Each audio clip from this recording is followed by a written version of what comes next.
So hellos, welcome back to my channel. Welcome to another wedding diary video. We're coming to an end of more wedding diaries. So far this will be my last video before I actually start sharing our wedding content. So I thank you guys so much for tuning in.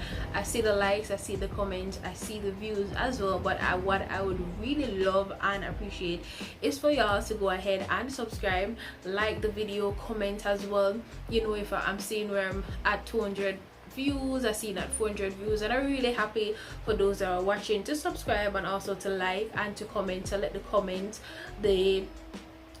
section along with the view count along with the like count work hands on, so all equation balance out the everything. So if it's 200 views, 200 new subscribers, 200 watch hours depending on the minute, because that helps to push the video so not just you alone can see but also others can see as well. So I'd really appreciate for you guys to be liking and comment, even to leave a heart. I'd really appreciate it to know that you actually stopped by, and also you guys are watching from the start and to the end. I'd really appreciate that one. So without this chit chat, let's get into the video. I'm gonna give you a breakdown as to what took place along with the wedding eve. To be honest guys, I really wanted to record the entire process, but I was just going through so much. By the way, if you hear bus and bike and car and all kind of stuff going on in the background, I'm actually home and it's currently night now while I'm shooting this video, so you're gonna hear a lot of noise in the background, so I do apologize for that one. So as I was saying, I wanted to record the entire process, the entire journey of preparing myself for the wedding day, but that didn't get to happen.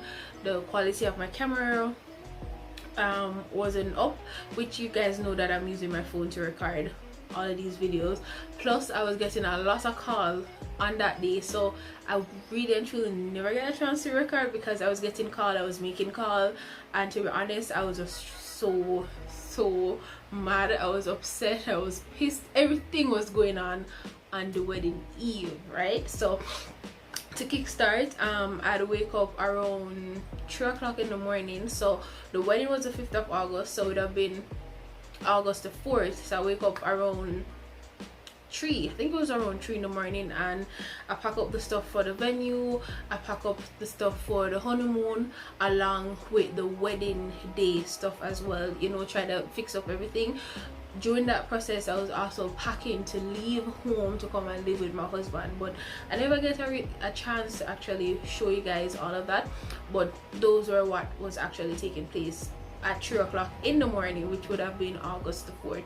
I also did the table chart seating, which I'm going to show an example as to what I was doing. I went ahead and set these together, which is the seating chart. So what I did, I created something on canvas and placed everybody's name on it, so we had to send that seating chart for everybody to know where they're going to sit. So I went ahead and purchased this picture frame, and Mimi actually went ahead and add the name. So the table were named not by number but based off a name, so when they come they will look for the table that have faith and everybody will know where they're sitting. So I was getting some of these stuff for the venue would have to go down the day before the wedding, so I was packing up everything to make sure that, you know, everything go according to plan. We had set our nails appointment, so my nails appointment was supposed to be around 10, but I never really get a chance because I was packing up and I was cleaning up at the same time. So my nail actually started at 10, which you're gonna see a little footage of that one. I never get to record every single thing, and to be honest guys, I never get a chance to take a photo of the nails and the toe when I was finished because I was literally all over the place, which is kind of weird.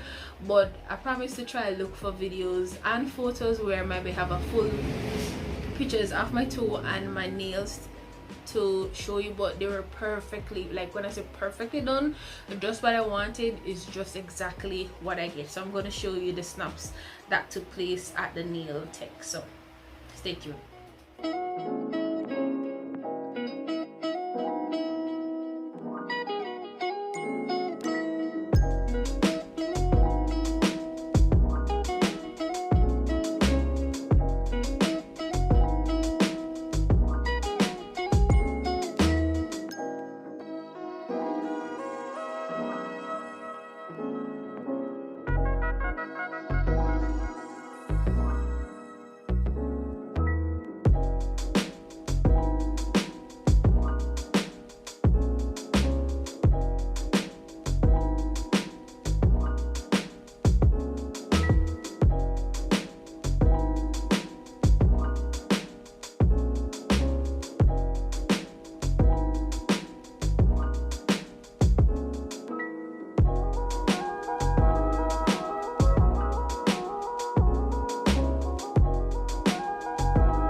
that's the end of my toe and my nails video. I really never get a photo, but don't come at me, but just know that my nails and my toe was done to perfection. So the Airbnb review, so let me backtrack. So I finished my nails and my toe and everything, and then when I finished those, those are done in Spanish Town, which you see the name of where I done it. So I went back to Union Bridal to pick up my dress. So I think that was somewhere around 4 o'clock when I finished my nails and my toe. So when I went to pick up the dress, I never get a chance to really record that process because I said I was rushing. I was taking public transportation, so I wasn't 100% comfortable with taking out my phone to record while I was in the public transportation. So I went ahead and dropped off the dress, the veil, and the petticoat to at one of my bridesmaid house, and then I left and then went back to Spanish Town to get my hair done. Well, the way how I wanted my hair to done wasn't actually the way how I wanted to be done, but I still went ahead. I had in my to a nice little ketchup. No, first it was a wig, but when I look at the time to get the wig and the time it would come, it wouldn't reach. So I said, I was going to do a DIY for my hair. It's gonna catch up my hair and give it a little swoop. I'm gonna insert a photo here of how I was going to do it, because when I was asking around for the cost for the hairstyle, honestly it was like too much money, and personally I wasn't going to spend so much money for a natural hairstyle when I know when I leave to go to my honeymoon is gonna pull out. Like, I know person was saying it's your wedding day and you must spend money to look good, but let me tell you, I'm not those type of person that's gonna waste money on things that I know it's not gonna benefit me in the long run. That's just not me. Like, don't let nobody force you to do something that you don't want to do. So I said, all right, then forget about it. So I said, all right, I'm gonna do a passion twist for my wedding, and everybody's gonna say passion twist out of every hairstyle, but let me tell you, my hair came out, it did slay. I slayed that didn't slay me, I slayed it. So I get my hair done. I didn't leave the hair salon because I had to wash my hair, and she had to straighten it out and then curl around and then install the passion tick. I think it was like 4 pack of hair, 2 black and 2 burgundy, and she did a perfect job, to be honest. When I finished, I think it was after 9. So when I finished, I get back home, the girls bought me KFC because I didn't really get to eat anything that day. I think we had like maybe lunch around 12, so pretty much that was the only food we actually ate, because when Mimi and I went out on the road, we didn't get to eat breakfast, so it was lunch only at 12. So I was really hungry. When we reached back home, we were clearing out the stuff for the wedding day, the wedding eve. So it would be for the wedding eve, the wedding day, and also for the honeymoon as well. I think when we reach the Airbnb, which you're gonna get a tour of that shortly, when we reach the Airbnb, I think it was after 10, and then when all the girls come by the Airbnb, I think it was like after 11. So how we did it is that we went to it was a place, I'm gonna leave the name here of the Airbnb where we went. So we did our check-in very late. We were supposed to check in at 3 p.m, but we never reached until after 11 in the night. That would have been the wedding eve, so that would have been August the 4th. So all the girls came by, we pulled together, we divided the funds, so everybody pay a portion.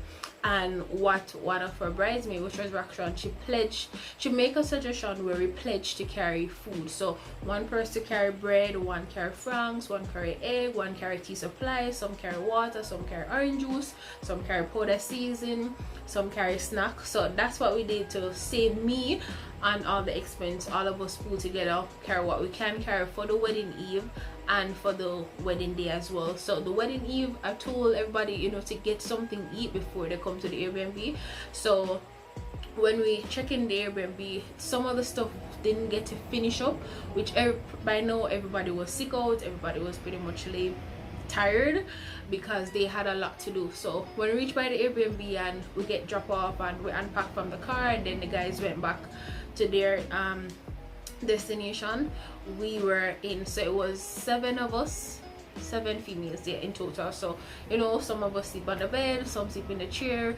I think I lay down on the ground. I didn't have to lay down on the ground, but I just wanted to spread out on the ground. So I slept on the ground. It was a 2-bedroom, which I said you're gonna get the tour. The cups, some of the cups that we did for our wedding, they were not all of them were actually finished, so the girls finished up that, wrap up and package up and everything, which I really and truly appreciate all the help that you guys have done to make my wedding souvenir top notch. And of course you can check out Ash Creatives down below here if you want to get your wedding souvenirs, your cup, your art, your water bottle, whatever you want to be printed. She can also take care of that one. I never get a chance to do Airbnb review or tour, Airbnb tour, because as I said, we reached down pretty much after 11. By the time we finish, I think it's around 2 in the morning, so barely getting a nap, and then we went to bed and oops, it was wedding day. So I'm going to give you the house tour. I end up doing the Airbnb tour the last day when Obi and I check out. So I booked it for 2 nights, so we'd have the wedding eve night. After the wedding, hubby and I would actually go by the Airbnb to stay there the night of the wedding, and then we'll leave the 6th to head back home, because you know, after the wedding you don't really want to go home. So we had booked it that we stay outside the house on the wedding, on the honeymoon night, sorry. So I'm gonna give you the tour. So it wasn't actually the tour that I wanted to give when we just reached, because of time we never get that one to do.